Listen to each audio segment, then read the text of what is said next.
আমার মার কাছ থেকে শিখেছি কীভাবে লাউ রান্না করতে হয়। আর এভাবে লাউ রান্না করলে খুবই মজা লাগে। আর মায়েদের হাতের রান্না মনে হয় একটু বেশি স্বাদ হয়। যাই হোক, এই লাউটা একদম ছোট এবং কচি। আমরা দুজন মানুষ একবার শুধু খেতে পারবো এই লাউটা। আর এখানে 7.5 টাকা কিলো লাউ।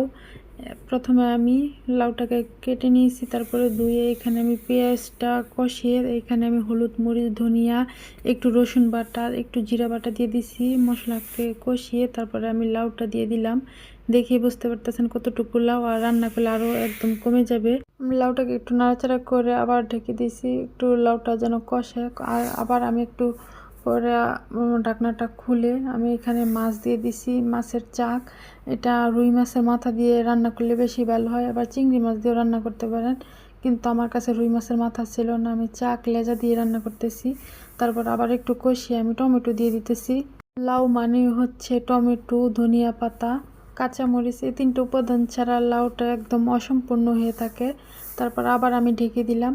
আমি কিন্তু এই লাউটা একদম পানি ছাড়া রান্না করব। আমার মা সবসময় শিখিয়ে দিয়েছে যে লাউ পানি ছাড়া রান্না করার জন্য। আর লাউ পানি ছাড়া রান্না করলে খুব অল্প আছে ধীরে সুস্থিরে রান্না করতে হয়, খুব সময় সাপেক্ষ ব্যাপার। পানি দিয়ে লাউ রান্না করলে টেস্ট নাকি এত ভালো আসে না, এমনিতে লাউ পাংশা টাইপের। তারপর আমি ঢাকনাটা খুলে আবার আমি 2টা কাঁচামরিচ দিয়ে দিছি, কারণ আমি বেশি ঝাল খাই না, সেই জন্য অল্পই কাঁচামরিচ দিলাম। এই লাউটা রান্না করতে আমার প্রায় 20 মিনিটের মতো টাইম লেগেছে। এখন আমার লাউ রান্না শেষ। আমার কাছে ধনিয়া পাতা ছিল না, তাই দিতে পারি নাই।